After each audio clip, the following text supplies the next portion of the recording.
Fala moçada, tudo jóia?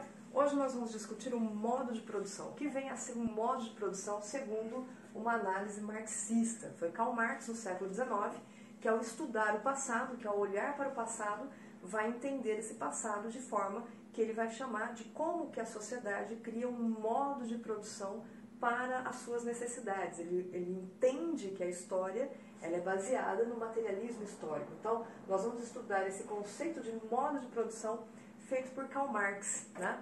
O Marx que aí o ano passado se tornou um vilão, né? O pessoal até brincava, né? Vamos conversar aí, falar que ele é o que não mencionamos. Mas enfim, brincadeiras à parte, vamos entender o que ele quis dizer com isso. E depois, na sequência, eu vou desconstruir também essa análise dele do modo de produção, mostrando que existem outras análises que não apenas essa do Marx, né? E lembrando que também ele está restrito ao século XIX.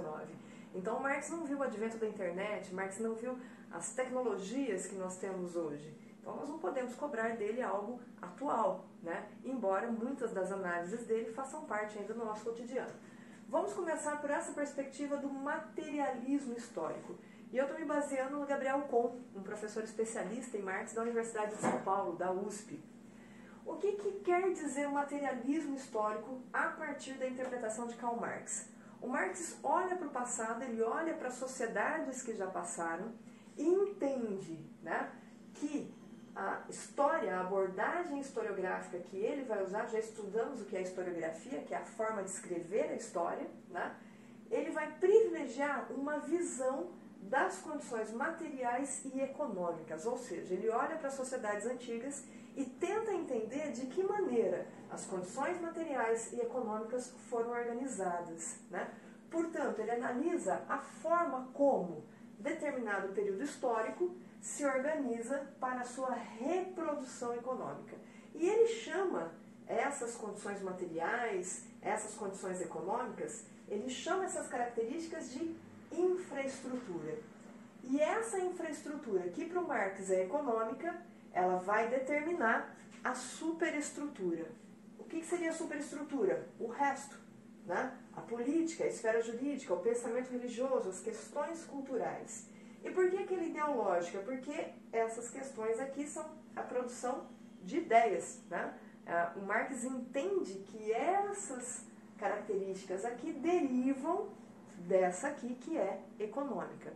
Vamos dar um exemplo um pouco melhor aí para a gente entender como que isso aí se processou nessa interpretação do Marx. Eu pego um marxista, o Althusser, né? O Althusser pega as características, pega o materialismo histórico para exemplificar como é que isso funciona numa sociedade. Então vejam, eu tenho um edifício, né, aqui, e nessa parte aqui eu tenho o alicerce desse edifício.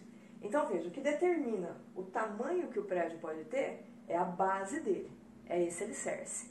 Esse alicerce, o Althusser interpretou, na visão marxista, como a infraestrutura, ou seja, como a economia. E essa economia, ela determina todo o resto, que seria a superestrutura. Portanto, essa infraestrutura determina como a sociedade vai se organizar, como a política vai se organizar, como a cultura vai se organizar e assim por diante.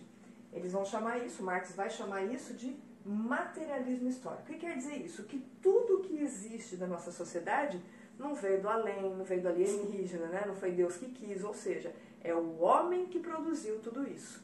Então, o materialismo histórico se configura no quê? Em como as sociedades humanas se organizaram para determinar toda essa perspectiva.